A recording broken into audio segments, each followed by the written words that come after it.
Three. What's going on, everybody? Welcome to the Pylon to Pylon podcast. We're back, and it could be a welcome back if you're with us previously for our strictly audio. We're excited to come back. I think it's a good time to actually really take this thing off. As you can see, we rebranded a little bit. We're doing the video aspect now. I think it's going to be a lot better, more interactive, a lot more relaxed. We decided to take this route. This is going to be our first one back. We also rebranded in a way that we're going to be an off-season football podcast, meaning we're not going to make episodes during the season from late August to early February after the Super Bowl. We'll let we'll let everybody you have your ESPNs, you got your NFL networks, you got all that during the season. We'll just come in and give you that all-season content that a lot of people are looking for when football seasons end. So, we'll do introductions for the newer people listening. My name is Jared Muller, 26, live in New York, born and raised. Favorite teams, Philadelphia Eagles, big Philadelphia Eagles, and LSU Tigers guy. Anybody who knows me knows that. Not too much other than that. Football is just the real sport I pay attention to. I don't really pay attention to much other sports anymore, so I'm really just geared in on football. As that's pretty much how me and Alec have always been, though. We've always had these kind of discussions, so we're taking it to podcast form now. Absolutely. Absolutely, just the way to document it. I'm Alec, coming from you live from Orlando, Florida. By day, data analyst. By night, football and sport enthusiast. New York Jets, Mets, and Nets for me. Like every other Jets fan, frustrating. To be a Jets, to say the least. It's got to be a Jets fan, to say the least. There's no way it's not. But, there's always the unfounded optimism in better days. So there's always brighter days. Yeah. You got that little guy with you today too? Yeah, this is our special guest. Oh, you don't look happy. No.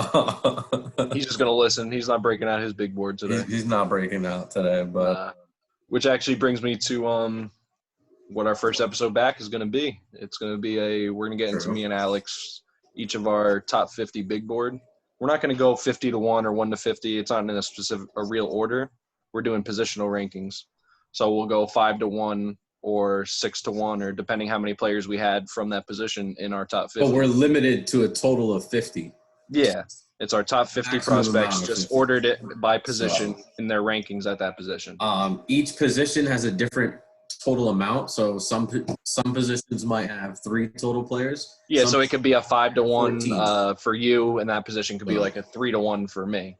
So it'll vary. Exactly. It'll definitely vary. Yeah, so not too much on my end, really, other than that. I'm ready to go. I got everything I need. Got a message brought to you by coronavirus. Stay the fuck home. Yeah, definitely. That's about it. It's pretty simple, but a lot of people still can't understand it. But exactly. But I think I'm ready. You are to get started. Absolutely. If little pup's ready to get started. Yeah. He's good. We got our drink. We got our smoke. We're 26 years old. We do those kind of things. No big deal. It's America. It's water. Yeah. So we're going to start it off. Alex going to take the charge with offense. We'll go from quarterback to offensive line. And then once we go to defense, after that, I'll lead the charge there. Alec, whenever you're ready, you can get started. Start with QB. So quarterback, I have 3 total players that I think are in the top 50. And we're going to go reverse order. I don't know. Yeah, reverse order. So out of the quarterback class of 2020, I have Justin Herbert as third best quarterback option, followed by Tua at number 2 and Joe Burrow at 1. And I do want to add a side note that the only reason I don't have Tua at 1 is because of obviously the injury concerns. Of course. I do think he will recover. I do think he'll be effective in the NFL. I just don't know if he'll stay healthy in the NFL. That's the biggest thing for me. A lot of people talk about, how has he recovered from this current injury? What's going on? It's not even about the current injury for me. 3 years in a row in Alabama. I have no lack of confidence that he's recovered fully from his injuries, but it's the fact that he's had 3 pretty significant injuries. He's had three consistent major injuries. And he didn't play a full haul at college. He played about a year and a half. If you really think about it, in 3 quarters in a season and a half, for 2 he's seasons. Had 3 big Think injuries. about it. He played 3 quarters of football every game for about 2 seasons. Yeah, intentional to keep him healthy.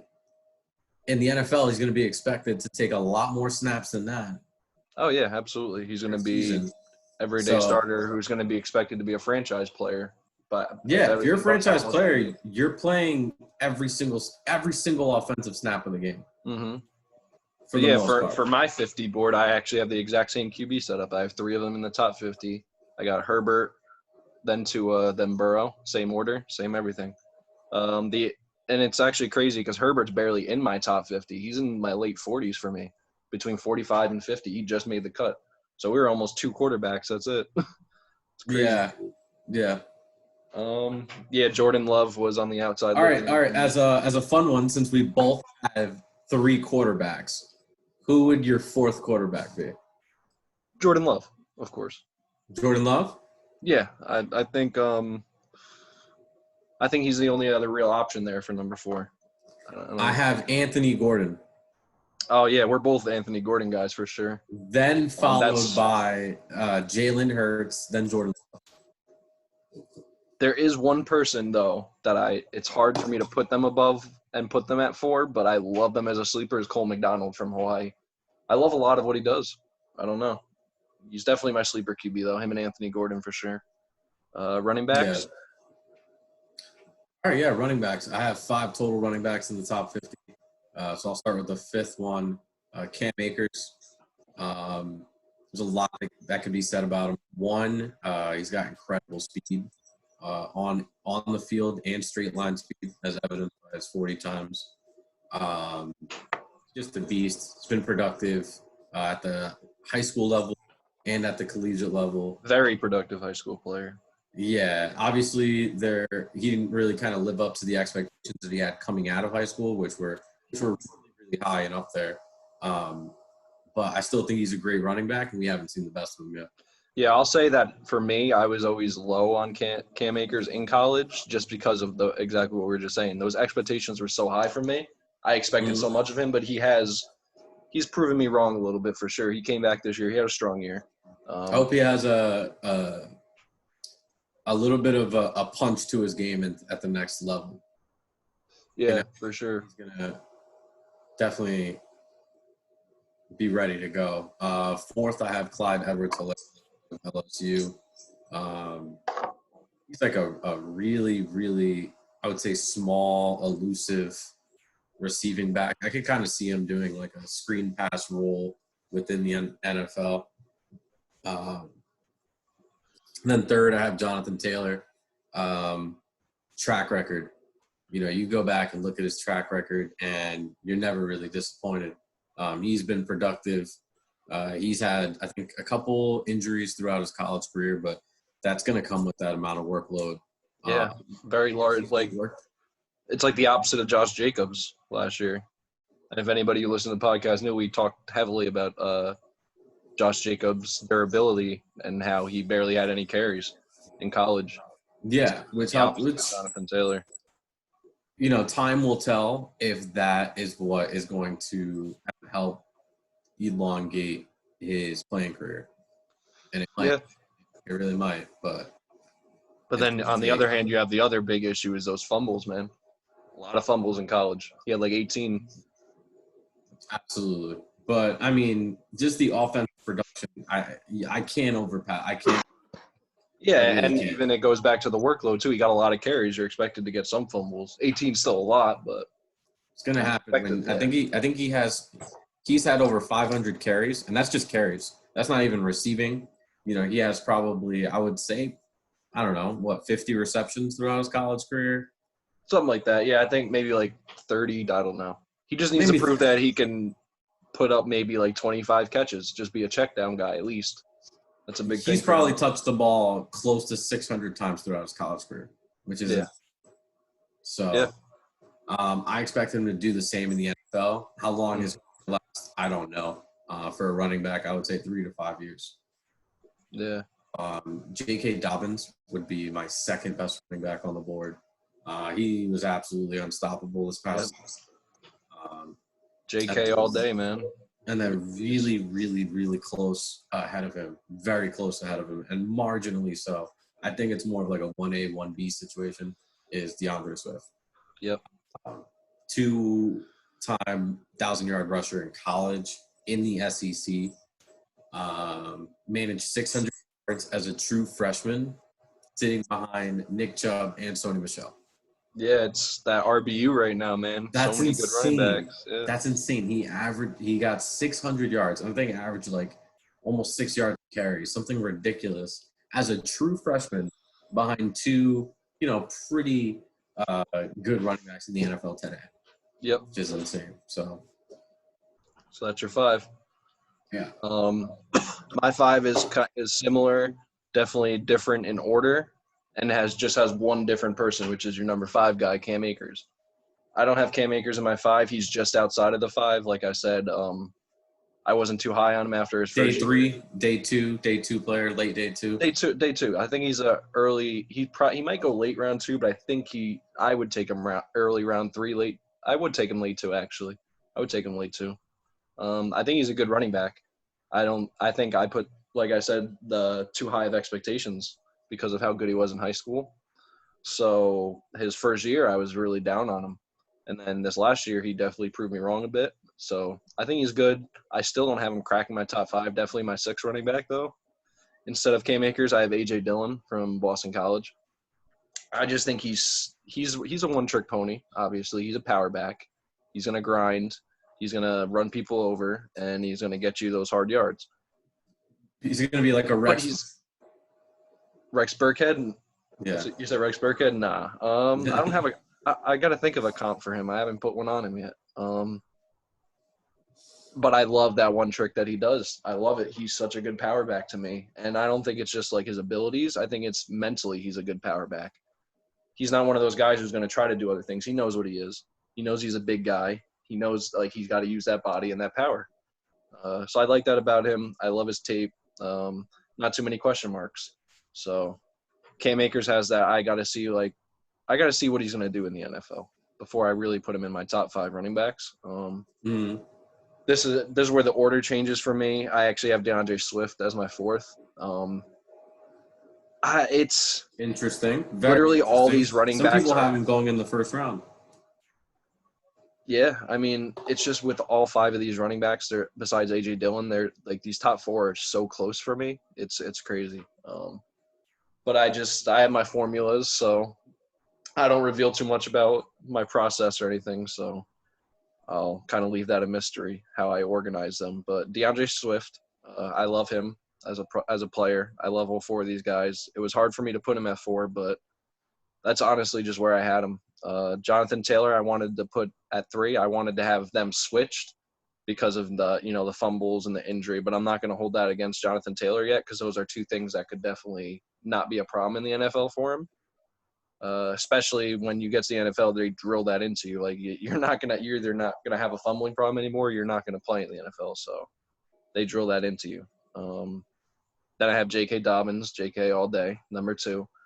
You saw the impact of not having him on your team when he's always supposed to be on your team in the playoffs when they played Clemson. They were giving it to Clemson. J.K. was working, and he was out of the game, and everything changed. And you're talking about a loaded Ohio State offense. Depending that he fell lands, apart when he was out of the game. Yeah, depending what team he lands, he can serve as like a Zeke-like impact on a certain team. Yeah, I don't think he has the ball carrier vision or the sneaky agility that Zeke has. Let's say he ends up on the Bucks. That's a good situation for him. That's a good situation for any of these running backs, to be honest. But yeah, JK all day, number 2. Like I said, the impact, like, that was so huge for me. And that game is what puts on him, honestly, at number 2 over Taylor and Swift for me, is that Clemson game. When he went down, a stacked top offense in the country completely fell apart when that man was out of the game. So who do you got at 1? My guy Clyde the Glide, Edwards-Helaire, man. Nice. I think he's pretty much Maurice Jones-Drew, but not as straight line fast, because Maurice Jones-Drew was a burner, and a lot of people don't even realize that. Yeah, he was a 4.3 guy, I believe. 40. Yeah. Yeah. And his thighs, each that of his is thighs were that 32 is the inches. only difference besides thigh width and neck width between him and Maurice Jones-Drew. I love Clyde. He How much does Clyde weigh? He weighs, I think, like 208, or no, more than that, like 208, 212, something like that. I'm not good with like remembering players' weights, to be honest with you. Yeah, so he's my number 1 back. Of course, it'll be labeled biased. I'm an LSU fan, like I've said. He's 209. 5'8", Yeah. 209. Yeah, so you're directly in the middle of where I thought 208 or Yeah. 212 or 212. Yeah, so he's my number 1 back. I love Clyde. He's just super reliable, does everything, can catch out of the backfield. And that's a big part of why I put him over JK and all of them, is because I think he's the best out of the backfield catching. That's increasingly more important in today's NFL. Yeah, and honestly, he's the only one out of these running backs where I was like, he just did something I've rarely ever seen, period, at any level of football. It's those stop and goes. Like that LaShawn McCoy cut on a dime. Yeah. He has that. And that's so crazy for like a running back of his physical abilities and just overall like physique. Like that's so weird that he has that cut on a dime LaShawn McCoy ability. And yeah, it's just that combination of everything. That's why I have him as my number 1 back. So yeah, that's my order. AJ Dillon 5, Swift 4, Jonathan Taylor 3, J.K. Dobbins 2, and Clyde the Glide number 1. Nice. Yep. So awesome. Wide receivers to you. Yeah, back to me for the receivers. I have 11 total receivers. I'm going to start with number 11. That's a lot. That is a lot. A lot. That's one person more than 1/5 of the top 50. Yeah, but I have a lot of receivers too. This draft class is absolutely stacked in receivers. It's a receiver corner class. That's what it is to me. Corner class. I think receiver tackle personally, but receiver what? Receiver tackle, but I think receiver lineman. Yeah. I think the linemen are stacked the top part of the draft. Like you can find some bargain linemen, I think, in the 3rd round. There's 4 to 6 very good linemen who could be like just solid pieces for a franchise for a while. Immediately. And immediately. Additions. Yeah. All right.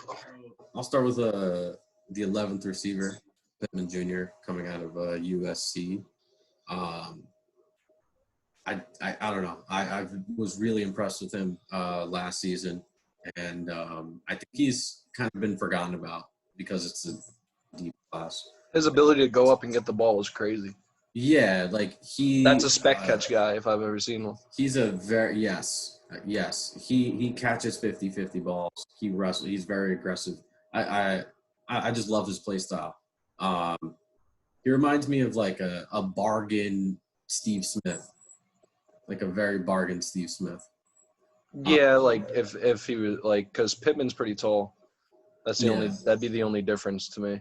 But he does have that kind of play style. He's aggressive. Yeah, very aggressive. Yeah, very aggressive. After him, I have Gabriel Davis out of UCF. That was just a homer pick. No way. No, definitely. I really do. I mean, you look at his tracks. Alec goes to Alec. Everybody needs to know Alec goes to UCF, and he's a UCF fan. So that is the only I'm excusing him right now. So when you hear Gabriel Davis, he's just hyping up his boy. You really just skip that in the order, and then go to the next one. So he really only has 10 receivers in his. No, Gabriel. Nah. No, I think he really deserves to Continue. be there. Look at his track record. He was extremely productive. Yeah. A very high-powered offense for 3 seasons. He's an older receiver, more mature, no character concerns. So I think depending where he lands, he could be a good addition almost immediately. I have no problems with him being in your top 50, but putting him at like top 3 receivers. No, he's 10. Oh yeah, we're going reverse order. That's me. Yeah. Go ahead. Yeah. No, I mean, yeah. Okay. After him, I have Donovan Peoples-Jones. Peoples-Jones is my guy. Yeah. I'll get into him. Justin Jefferson. Yep.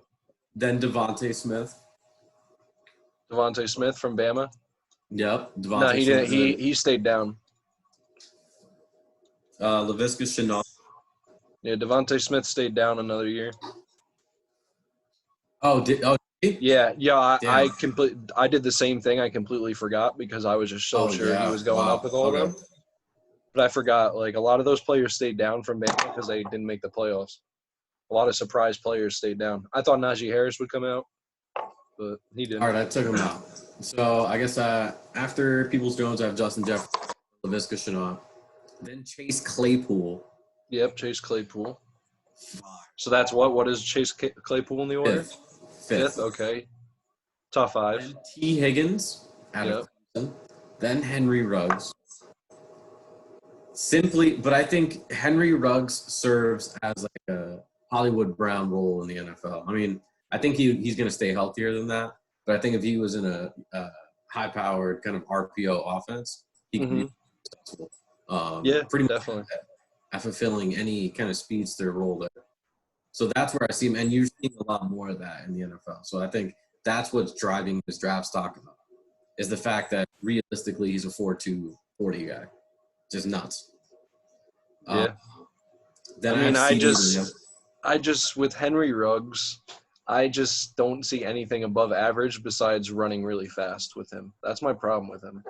I value that. I value running really fast. I've tried to like him as a player, but like I just think he runs fast, and there's really not much more to it. Look at the touchdown numbers that people like to reference, like that. I forgot the crazy stat about touchdowns, but I'm like, it just shows that he's like you're either catching a bomb deep with him or he's not really being productive. Yeah, he's a home run hitter. That's what I'm saying. It depends on the offense. Like, imagine him. They don't really need him right now, I don't think, but imagine him on the Ravens or something like that. Yeah, no, he could complement a Ravens offense very well. Yeah, or imagine him on he's a for sure one-trick pony, though. Like, he's super – like, I don't know. I just have my reservations with him heavily. He's not in my top 50, I'll tell you right away. Then I have CeeDee Lamb. CeeDee Lamb reminds me of a bargain D-Hop. Yeah, like a bargain D-Hop. He's been getting a lot of Hopkins comparisons lately. I don't think he'll be as good as Hopkins, but I think it's a good comparison for now. Yeah, definitely not. I don't think he'll be on a Hopkins level at all. Yeah, I mean, yeah. I think he's more Sammy Watkins, to be honest. Okay. And I think he's going to have the same kind of transition to the NFL where he's probably going to struggle at first, I think, depending on his situation. Yeah. I mean, a lot of things are situation specific. Yeah. It's hard to also consider that the entire time. Jerry Jeudy. Yep. There were some concerns with him catching balls throughout this last season with his body. And not really using. It was really only a few times. I hate how people make it like only a few times. It was a few times. You just can't ignore the fact that he already has a professional receiver route tree. Yep. Oh, his routes are unbelievable when you watch them. I would say my comp for him would be Odell Beckham Jr. Yeah, it's straight up Odell. Like it's Odell. I think his route tree is at an Odell level. Physically, he's at an Odell level. Same build, there. Same athleticism. Speed. A lot teams will underplay his speed because that's not necessarily what he's known for. But he's He has, jets. Oh yeah, he's right up there with like Ruggs and Waddle and the rest of those Bama He receivers. is. He is. He's I mean, he's marginally slower, not that. yeah, absolutely. So, and I think that can change as well. And his on field speed is just it's amazing. So Yeah, yeah, that's my top 10 receivers. I guess. I could watch a compilation of Jerry Jeudy just running routes, like not even catching the ball. I don't care. I could just watch that for like 15 minutes straight. I think Yeah, just absolutely. only him running routes. It's insane how good he is. It's insane. It looks like an art form. Yeah, I've been very high on him a long time. Him and Tua. So that's your whole list, right? You had what, That's my 10? whole list. 10. Yeah. Okay. Devontae Smith out. Is there a receiver you'd put in instead of him? That's right on the cusp of that was going to be in there. Ooh. You can think about it for a second. Yeah, I'll get back to you on that one. All right.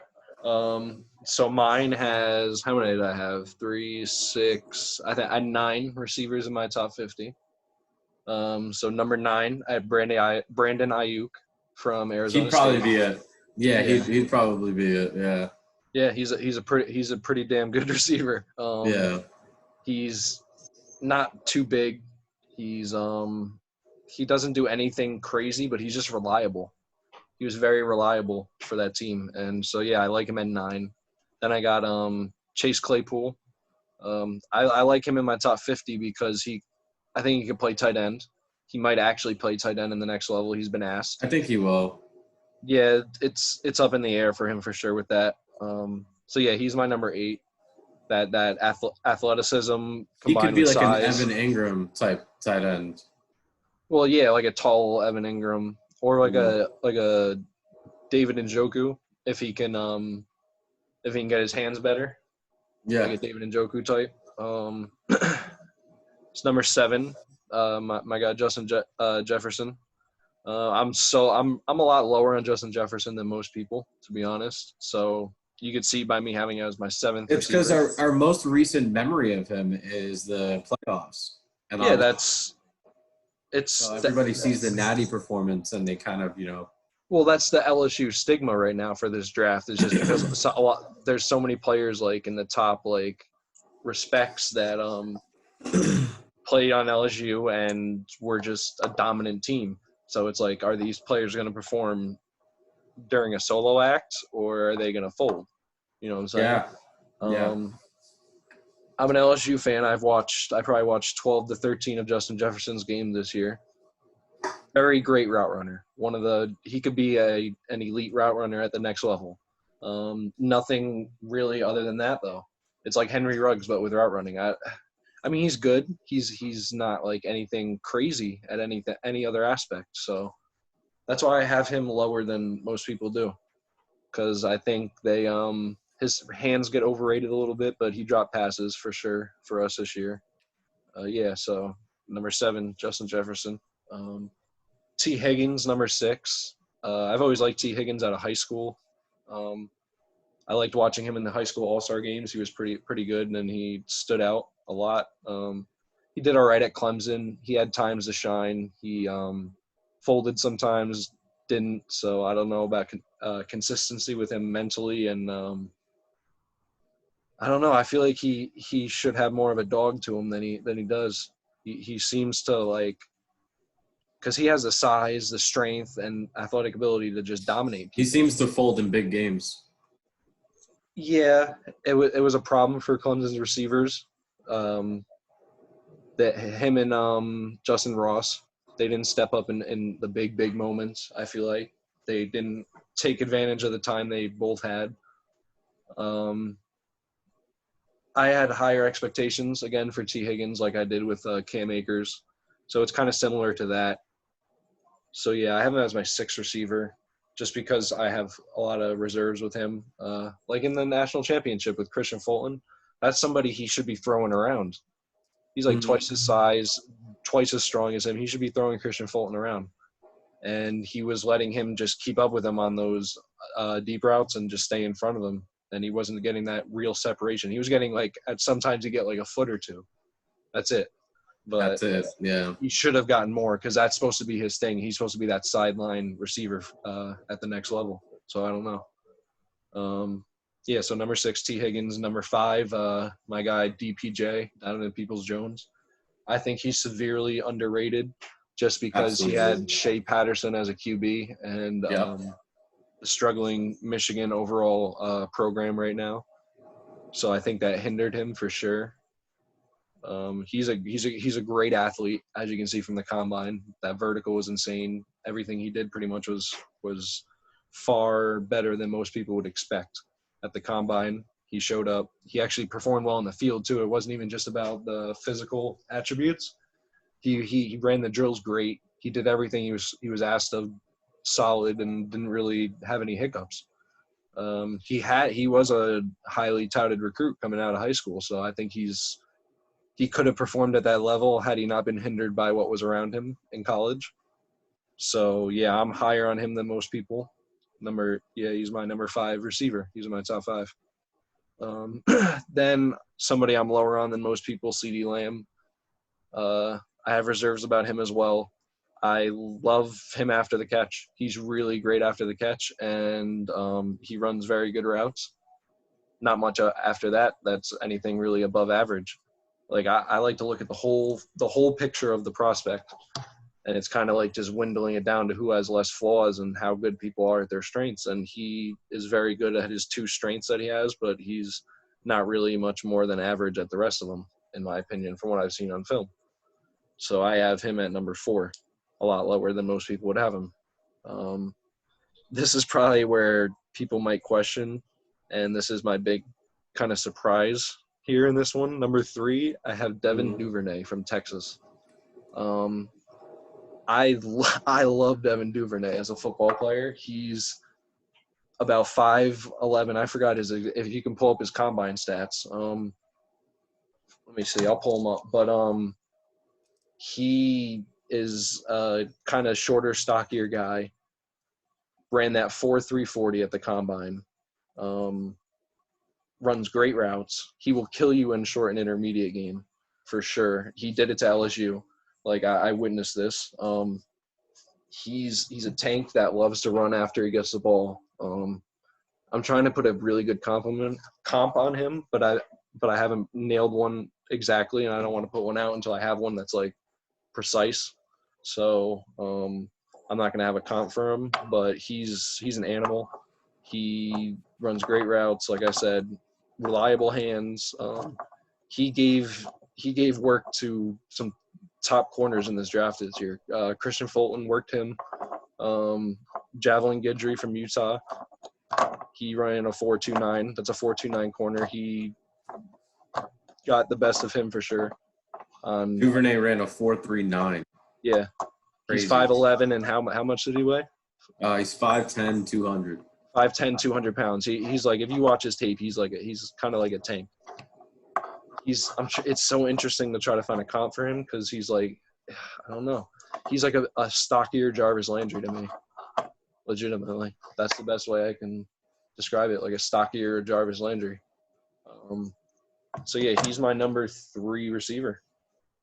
That's going to be a big shock. I feel like I'm going to get a lot of shit for that, but I don't really care. It's my board. Number 2, Laviska Shenault. My top 2 hasn't changed probably in the last year, maybe more. I love Laviska Shenault. Does so much, so good. He doesn't do anything like outstanding, but he does everything good. He blocks very well. He's good after the catch. He could play running back, I think. He could play tight end, I think. He maybe could play fullback if he put on more weight. Can definitely play receiver. So I love what he can bring to the table. And personally, that's one of the big names that I want for my Philadelphia Eagles in the first round is Laviska Shenault. I would definitely – we've been rumored Justin Jefferson, but I'd much rather Laviska Shenault, to be honest.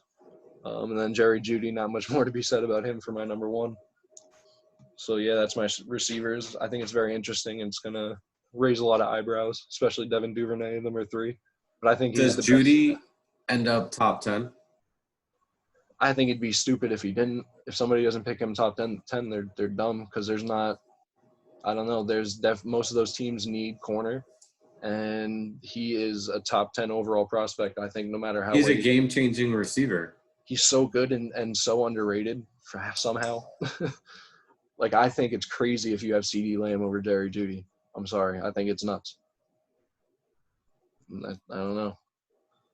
The Jets have been rumored of looking at CD Lamb at 11 over Jeudy, which would drive me insane. Yeah. I was watching the CBS mock draft, and the order they had the receivers going was Henry Ruggs, then CD Lamb, and then Jerry Jeudy. And I was like, really? I don't know. I can't see myself doing that personally, but yeah, that's my receivers. Your tight ends. No. Tight ends, yeah. I have 2 tight ends. Jared Pinkney from Miami and Hunter Bryant. I like Pinkney. He's a sleeper tight end for sure for me. Yeah, I think he's a sleeper receiving tight end. Hunter Bryant is kind of a utility guy. Yeah, from Washington. Yeah. And then who was your top tight end? That's it. Those 2. Oh, you only have those 2? Wow. That's interesting. No Cole Kmet? No, I don't think he's top 50. Really? You think he's overrated? Slightly. All right. I think he'll go. I think he'll go top 50. I don't. Oh, he's definitely going to go top 50. He's like widely regarded as a top tight end, so I think he will, no matter what. Yeah, no, he's going to go top 50, but I wouldn't take him top 50.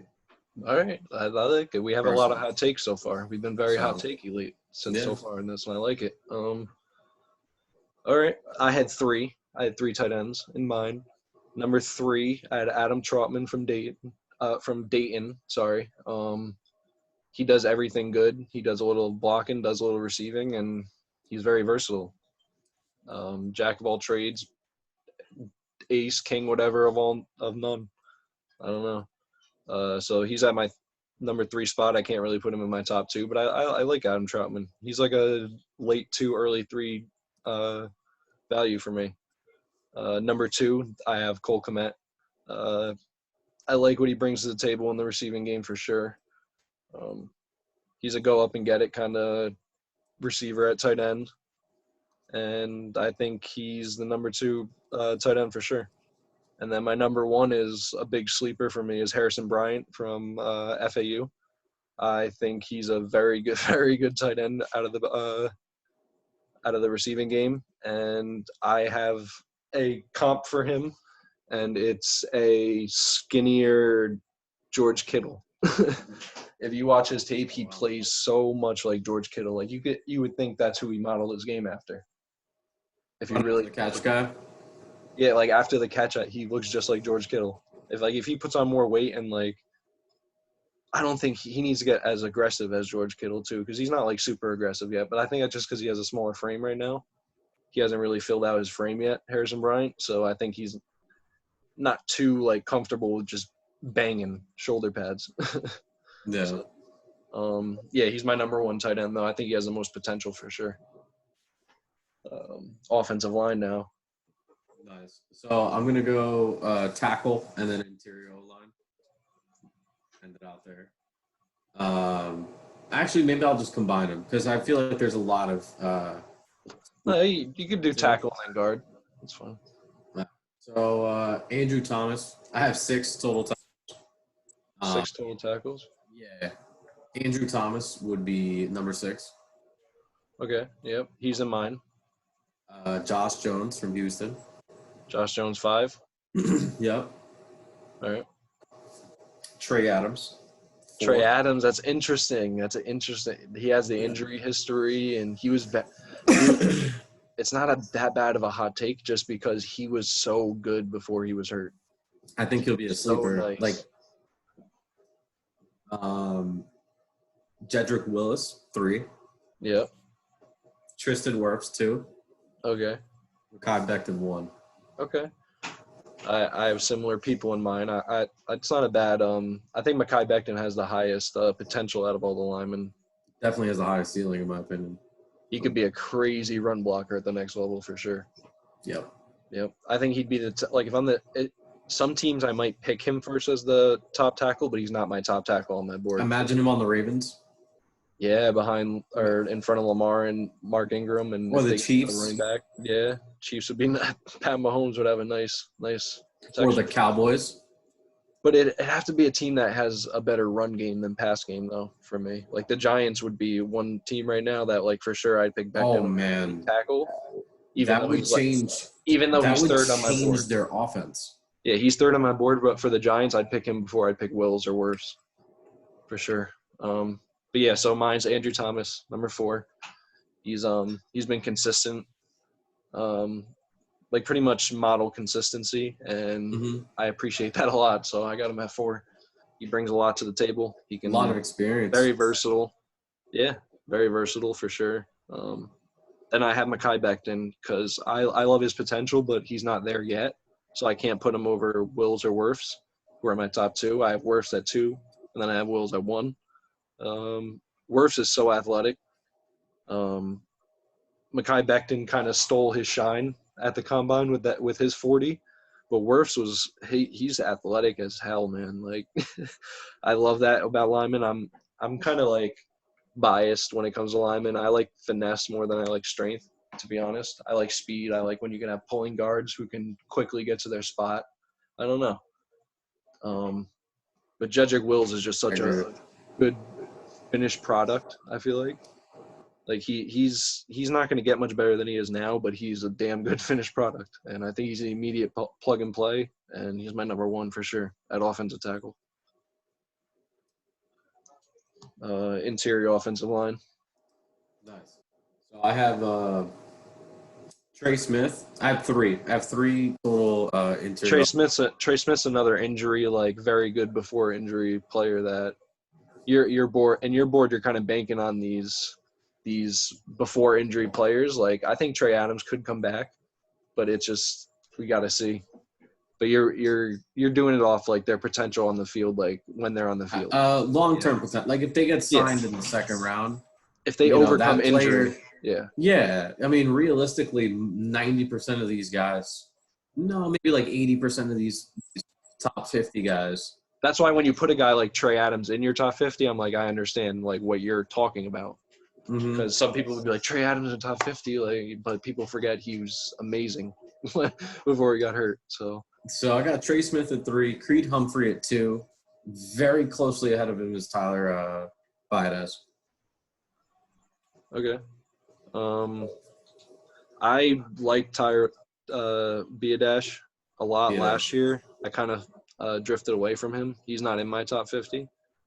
My number 4 is John Simpson from Clemson. Big mauler inside. Robert Hunt, number 3 from Louisiana Lafayette. He's like a freak of nature almost, and he's just had concerns that have dropped his stock a bit, but he has so much potential for sure, and I think that potential alone brings him to number 3 for sure in my top 50 in the guard aspect. Lloyd Cushenberry, my guy from LSU, number 2. I think he's being a bit overrated just because that whole line and the whole, like, that LSU effect like we were talking about earlier. So that's why I have him at number 2 instead of number 1, where I have Cesar Ruiz from Michigan. I think he's far above the rest of the guys at his position in this draft. I think he's a consensus inside interior offensive lineman. So, yeah, that's why he's my number 1. So that is the offense. I think we definitely had a lot of hot takes there. People are going to raise their eyebrows a little bit. It's going to upset some people. Yeah. Excite some others. So yeah, for sure. But I like my board. I like your board. I tend to sometimes draw into a little bit of media and stray away from my instincts, and it gets annoying sometimes. So I'm just trying really hard not to do that this year. That's why I'm putting Devin Duvernay as my 3rd receiver. So yeah. I'm making a statement about myself. So Where are you going to start the defense? Yep, I'll start the defense. Should I start DB or DN? What do you think? Safety or DN? DN. DN? Okay. So Chase Young, of course, nothing need to be said at number 1. So I'm not even going to consider counting him. Like, he's the number 1 here. So other than him, I have 2 other DNs. in this. I have Kayvon Chason. I think he will be a full-time D end at the next level. He wasn't like crazy productive for us this year at LSU, but he brings something to the table that is there despite lack of production. He's a very good pass rusher, but I think he can be a very elite run stopper in the NFL. And I think he could just be a solid DN piece for a franchise for a long time. He's my number 2 for behind Chase Young. And Yetur Gross-Matos is my other DN that I have in my top 50. He's a monster. He's really good, quick to strength. I just love how he will just get so quick to the offensive tackles or the tight end or whoever's blocking him, and then just shed them with pure power most of the time. And it's a good speed to strength combo. And he can do good things in the run game for sure too, I think.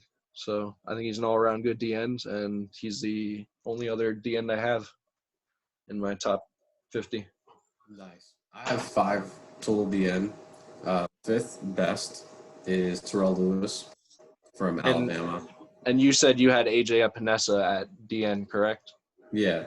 Okay, yeah. So he can be DN, DT. Like, it depends where he gets drafted. I think he's going to be a 4-3 interior D lineman, but D end is because he doesn't have that high end speed that the NFL utilizes at the end. Yeah, the way he plays is just more geared towards a 4-3 interior defensive lineman for sure.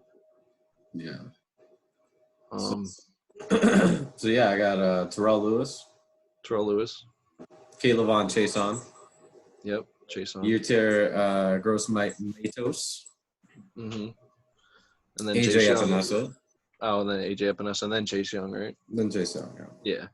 So it's interesting. It's not like a loaded DN class, but there's some good quality players there.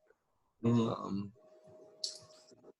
DT, interior defensive lineman, AJ Epinesa. I have him as my 3rd, and I have 3 of them total in the top 50. We just got into him a little bit, so we're not going to talk about him. Javon Kinlaw, do it all, high potential DT. I think he's a day 1 starter, and I think he could be pretty damn good in the next level. But I don't think he's better than Derek Brown, my top guy. I think he's definitely the top interior guy, and he should be for most people, and it looks like he is. Yeah. He's garnering top 7, top 6 overall hype now, so that's interesting to see. I think he gets drafted really high. Yeah, I'd be shocked if he doesn't. His potential is crazy. He has so many moves. He's a good combination of just everything you want in an interior D lineman. It's like Fletcher Cox in a way. Run, stop, and pass rush. Yeah, it's a lot like Fletcher Cox in that way. So I have 3 total DTs as well. 3rd is Neville Gallimore. Yep. Then Javon Kinlaw. And then Derek Brown at 1. Yeah. I think there's a huge leap between Brown and Kinlaw and then Kinlaw to Gallimore. Yeah. But if you had AJ Epinesa at DT, would you say that it's a close gap between him and Kinlaw? No, I think it'd be closer. I think Epinesa and Gallimore would be closer. Really? But he'd be in between those 2. He'd be in between. Yeah. Okay. Yeah, that's interesting. Yeah, so there's some of those groups that we just are consensus, like you and me agree on. That are locks. Most people agree. Yeah. Linebacker, I have 4 total. My number 4 is a forgotten guy for sure. He had some issues this year, so he didn't get a lot of time. He was not really focused on football. Jacob Phillips. He was Patrick Queen last year before this previous year. He was everything Patrick Queen was, but a better run stopper, I think. But I have to see him be that player again to put him in front of Patrick Queen, who's my 3rd linebacker. Patrick Queen brings a lot of athleticism and sideline to sideline playmaking abilities. Day one starter, could be a cornerstone linebacker for a franchise that kind of puts a defense over the edge or puts a linebacker core over the edge for sure. Kenneth Murray, my number 2 linebacker, just such a solid middle linebacker who's going to make that tackle every time he has a chance. Super reliable tackler. He can drop back into coverage a little bit, but it's not out of the range of being a question for him yet. Like, it still could be a question. So he's my number 2. And then, of course, Isaiah Simmons. Isaiah Simmons he's garnered so much hype, yeah, but he comes with flaws just like most prospects, except maybe 2 in this entire draft class. He mentally isn't fully there yet in coverage, especially man coverage. He can get very fooled by disguises and a bunch of different smoke screens that you throw at him. He gets very distracted. You see that in the national championship. He looked lost sometimes on certain out routes out of the backfield and into inside slot routes. You're also talking about him playing one of the best offenses in college. Oh no, for sure. But it wasn't. It was like Clyde Edwards-Helaire. Like, I raved about him out of the backfield, but he's still a running back. He made him look like he was confused out there in the natty, and it like he was turned the wrong way in man coverage, and it looked like, I don't know. And I've seen that a few more times this year in other games with Clemson. So I do have my reserves on him. I still think he's a top 5 prospect in this draft for sure. But he's not one of the maybe 2 people in this draft class who are pretty much flawless. So you would draft him top 5? Yeah, he's a top 5 prospect, especially if I'm going BVP, or BPV, best player available. I would pick him top 5 every time. He's a great prospect, does everything good. He can do so many things. Like, like, it's been said what about Isaiah Simmons. Not much more needs to be said about him. So I have 4 linebackers as well. I got the 2 LSU guys reversed. So I have Patrick Queen and Jacob Phillips. Yeah, I'm happy to see that you're also on the Jacob Phillips. Like, I'm not gonna forget about him train. Nah, yeah. Because it's very rare that you find that in a non-LSU fan who's actually watched the games. I've watched a lot of his games. I just noticed with him is that, like, when he's on, and he's just tackle fuel. He just dude. When Devin White wasn't available last year, at times he came in and he took right over. Yeah, like, he just becomes a part of the game immediately, and I think that's important in the NFL. Like, once you start seeing that, it's going to help. I have Kenneth Murray and then Isaiah Simmons at 1. I think there's a pretty big gap between Simmons and Murray. Yep. And the other 3, I think, are relatively close. Yeah, it's a tight pack there. And then there's another tier that has, like, Troy Dye and those kind of guys, like Troy Dye. Yeah, like the third, like I would say early third rounders. Maybe Zach Bond in that tier as well. So pretty same exact linebackers, just different order pretty much. Cornerback, this is, we were saying before, I think this is a receiver corner draft, and I have 7 corners, and it was tough to pick, like, the order on these, and there was a couple that were honorable mentions basically for me that were, like, really hard to not put in my top 50. But when you start at number 7, you got AJ Terrell. The national championship dropped his stock, I think. It shouldn't have. Joe Burrow was throwing absolutely perfectly timed, perfectly placed footballs to one of the best receivers in the country. Yeah. He was in there on every play. He was just getting out thrown by Joe Burrow. If you really go back and look at the timing and the placement of those footballs, it was unbelievable. And that's times like that where you're like, it's hard not to be high on Joe Burrow, on a side note, when it's just plays like that for me. So I still have him in my top 50. I think he's a very good corner, and I don't think that national championship's going to completely ruin his NFL experience. So Yeah. number 7 for him.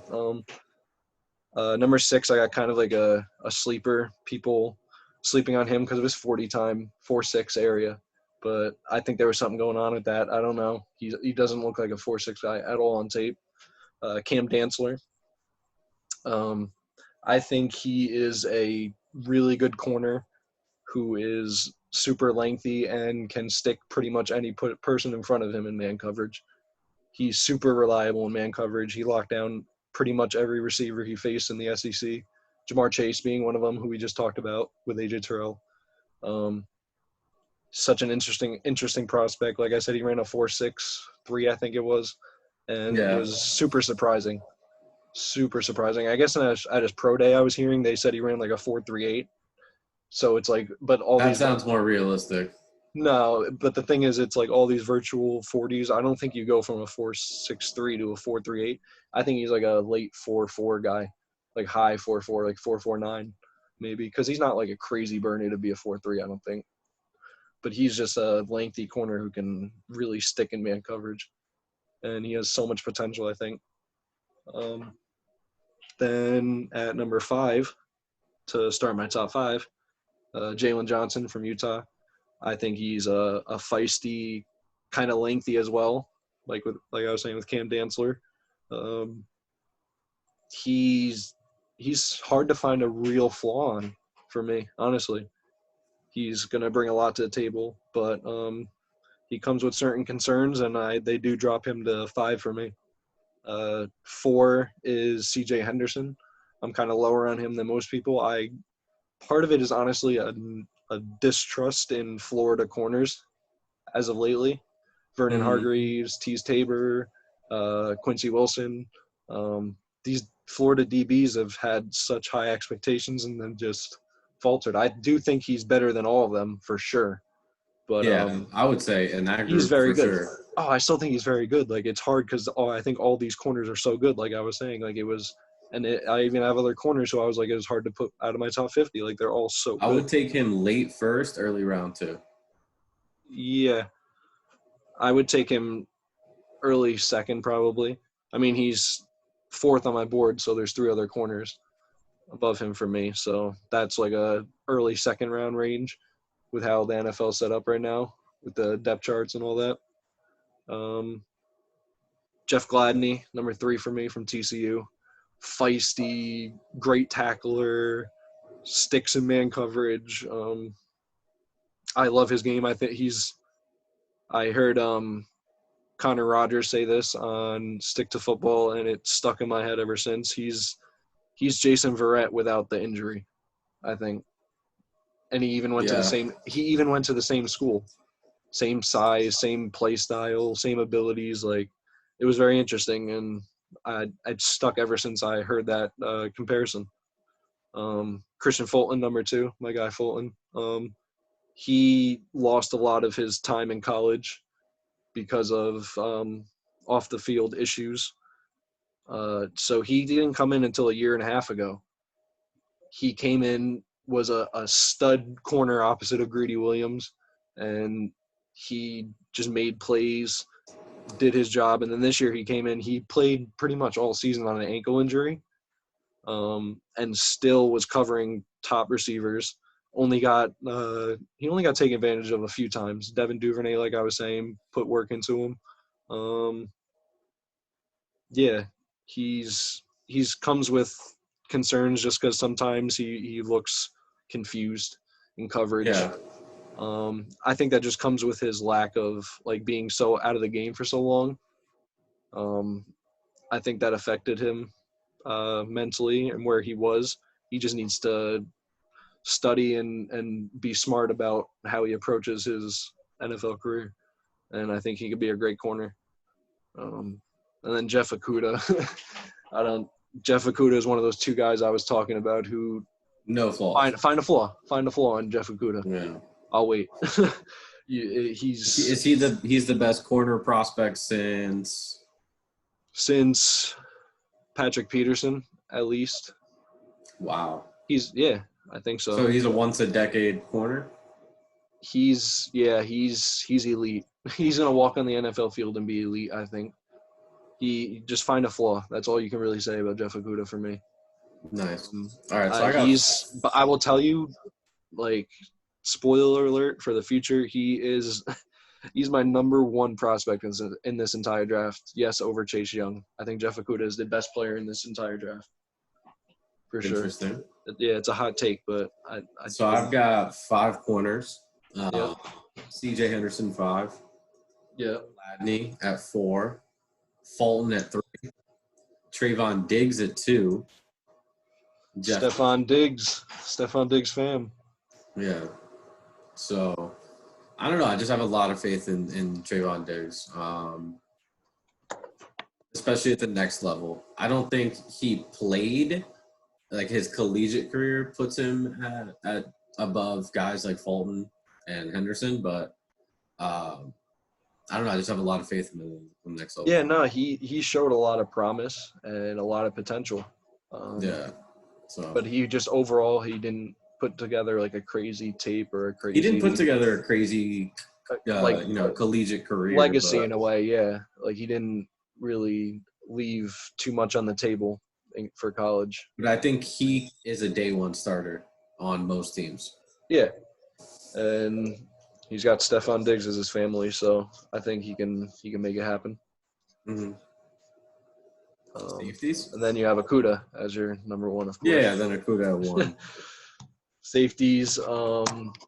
This is going to be very hot takey, of course. A lot of people know why. For me, a certain player named Grant Delpit. He's not in my top 50, and I have 5 safeties in my top 50. He is not one of them. Crazy. One guy I'm lower on than most people that starts out my top 5 is Xavier McKinney. I think he's a great player.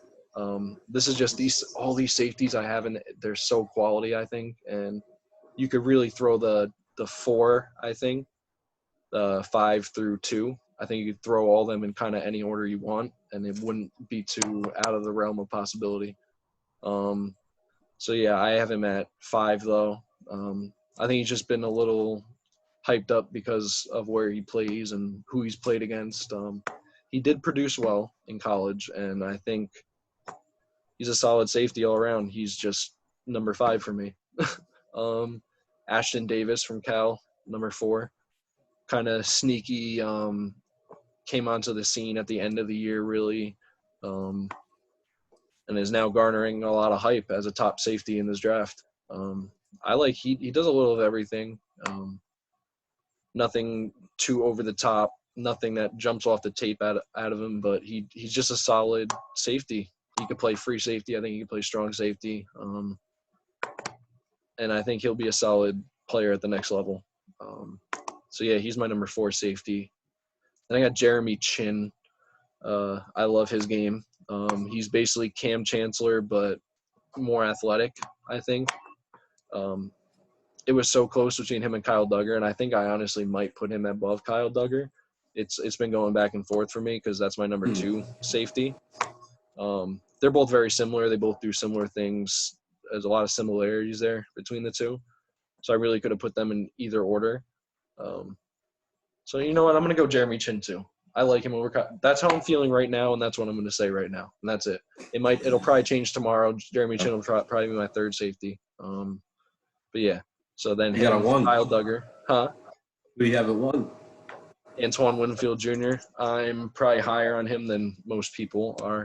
He's a top 15, maybe top 10 prospect for me on my board.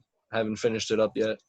But he's probably going to come out as a top 10 prospect in this draft for me.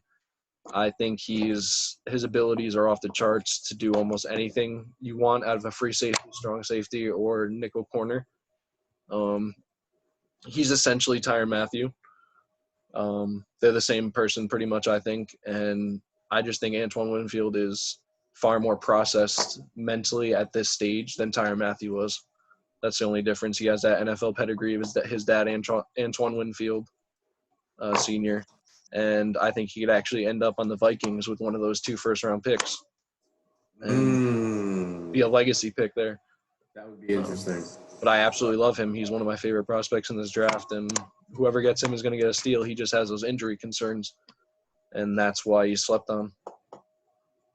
So that's my safeties for top 50. Nice. Yep. All right, so I have 5 top 50s. Number 5 is Richie Grant from UCF. Okay. Number 4 is Ashton Davis. I respect it. Ashton Davis, yep. Number 3 is Antoine Winfield Jr. Man, yep. Okay. 2 is Xavier McKinney. Any? 1 is Grant Delpit. 1 is Grant Delpit.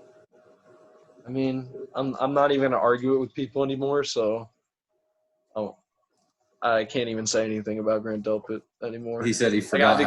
I've exhausted all my avenues of approach with the Grant Delpit conversation, and people are just stuck on his 1 year. And despite him having more years where he looked terrible than he did elite, just because his one good aspect of sideline to sideline abilities was. I think he'll come to full form in the NFL. He can be a good starter, but he is so overrated to me. And I'm an LSU fan, and that's coming. I think from depending me. on his situation, if he's asked to start, he'll perform as a starter. Yeah, no, he's not. He'll fill a role, I think, but he just doesn't do anything besides go from sideline to sideline like above average to me. Yeah. Well, that's your it. number one safety. That's our 50. Yep, that was both our 50s. I do have some like missed, forgotten players. Like they just missed the cut. Some sleepers. I have 7 of those. I have Bryce Hall, the corner from Virginia. Yeah. He just made it out of my top 50 because I really just don't know. He could be a top 50. He most likely would be, I would say. No, listen, I want to put him in my top 50 based off of on the field. The injury is a big concern for me. If he, without injury concern, Bryce Hall is probably my number 4 corner, right behind Jeff Gladney. I think he's above C.J. Henderson on the field without injury. I would debate him with Jeff Gladney, to be honest with you. That's how highly I think of him when he's playing in the field. It's a shame that he got hurt. So he's in my like just missed and forgotten players for sure. Javelin Guidry, the small corner from Utah, number 28, opposite Jalen Johnson. That 4.29 or 4.28 40 really just – That's no joke. That's no joke. Because at corner you have to consider speed almost no matter what, unless you're a purely zone corner. A Richard Sherman. Yeah, but it's not just speed. I think Javelin Guidry is actually good at being a cornerback. He's not just a run fast and like stay with the receiver and then get killed at the end kind of guy. He's got potential, I think, and he just missed my top 50, and he's a sleeper for me. Thaddeus Moss, the tight end from LSU, he's got so much potential as a pass catcher. Randy Moss's son. Yeah, Randy Moss's son. Thaddeus Moss made plays in the playoffs. Damn, that's crazy. He didn't make either of our 2. Nah, he's like 50. He's got to be like between 50 and 55 for me, Thaddeus Moss. He is so close with Adam Trautman because Adam Trautman's probably 45 to 50 for me. Like they're so close to each other. It's just Adam Trautman's a better blocker at this moment. But Thaddeus Moss has so much potential at as a receiving back or as a receiving tight end. He has such reliable hands. Like when you need a catch, he's gonna make the catch. He doesn't make like crazy like over the top catches, but he has that spec catch ability. So I like him just outside of my top 50, and a sleeper tight end. Cam Akers, like we were talking about before, just outside of my 50, probably in the 50s for me. I don't think he makes it past the second round. I mean, maybe. He might be a third rounder max, I think. Yeah, he's going to cap out at the third. There's no way he escapes the third. But like I said with my reserves I had for him, that kind of puts him right outside of the top 50 for me. Because I have to have another year to make up for the year for me in my own head that he didn't perform. So – until then, I have to keep him out of my top 50, unfortunately. Raekwon Davis is somebody I had in my top 50. Oh. Yeah. I took him out and put in Robert Hunt, the guard from Lafayette. It was tough. I hated to see him go. I'm higher on him than most people. I think he got super slept on and lost in an Alabama defensive front. Like can happen. It happens all the time. Yeah. That situation's Or very Alabama as a team in general, just so many yeah. big pieces. Yeah, for sure. So yeah, he was on my just missed list and a sleeper D tackle. He's a monster. Like he's not like somebody you look at and like I'm not intimidated by this guy. And then I have 2 linebackers to complete my little list here.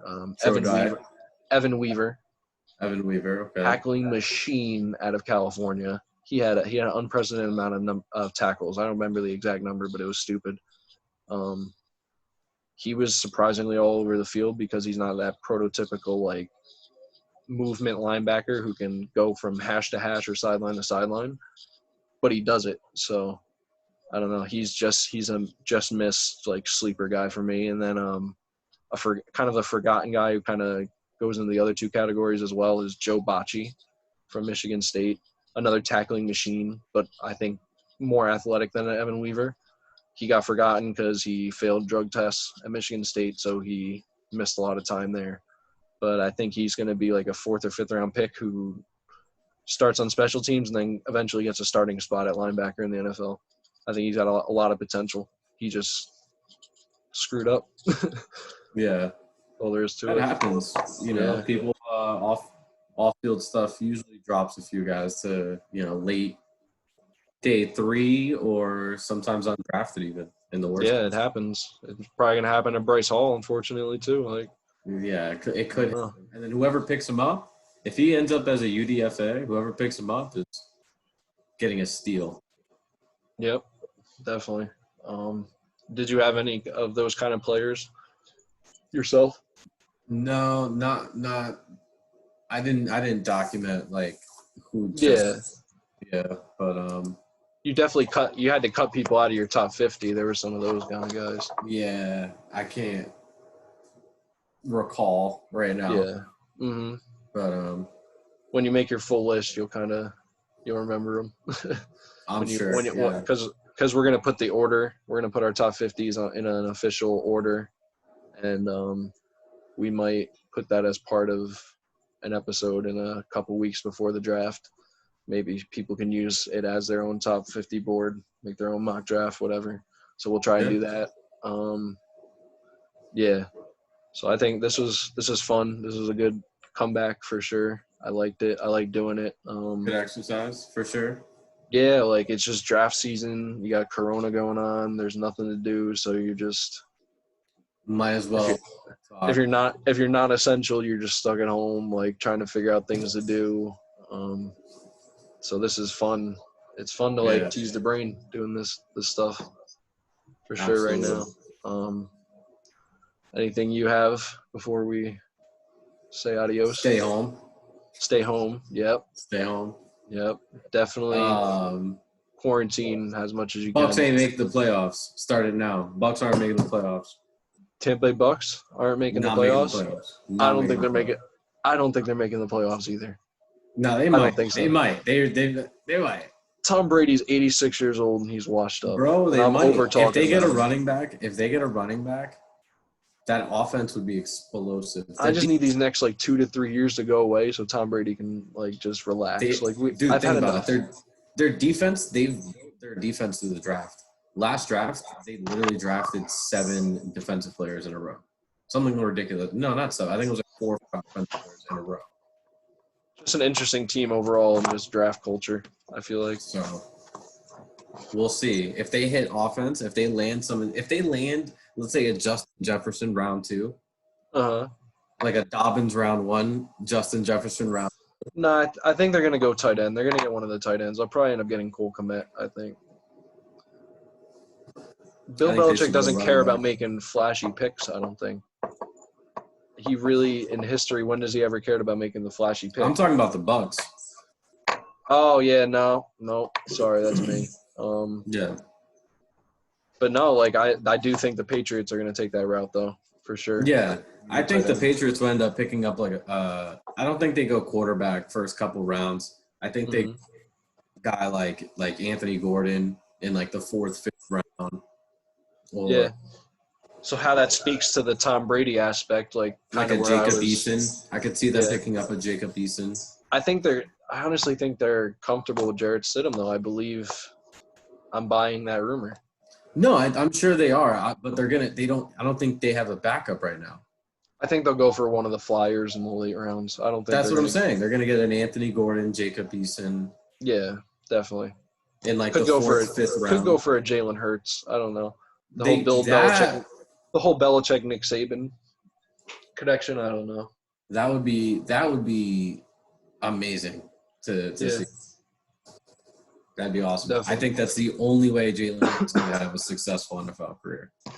for sure. What other like hot takes you got that you were brewing up there? So, I feel like you were brewing something up. Hot take wise, Yeah. nothing right now. Nothing right now. AB comeback, XFL. No. XFL done. Oh, this is a decent discussion right now because I was I talking think it about is. this. It's done. I It's think done. for now it is, but it's just people aren't. I don't know. People are underestimating how good it did just because they shut down like along There's with all a the other sports leagues 15% chance they come back. right now. Is that like that's the over under 15%, like the Vegas odds? You No, think? I don't know what the Vegas Yo, odds you think they are. have a Vegas odds Vegas for odds that? are, but You think they have a Vegas odds for that right now? I'm sure they do.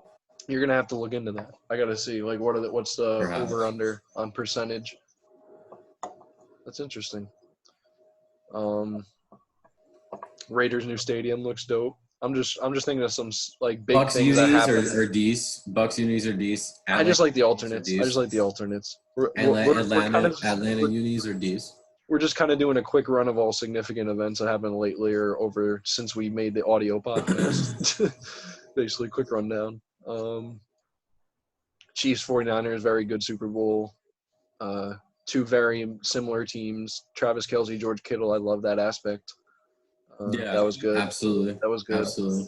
Pro Bowl was good. It was crazy that it happened the morning of Kobe Bryant. R.I.P. to the GOAT. That was crazy. I was actually there. I was in the state. Yo, is that a square up if you see somebody throw a paper ball into a garbage or something or do something like that and they don't yell Kobe? Is that a fight? Possibly. I think that's a It goes fight. against social norms in 2020. I definitely think that's a fight. Are handshakes canceled? Handshakes canceled.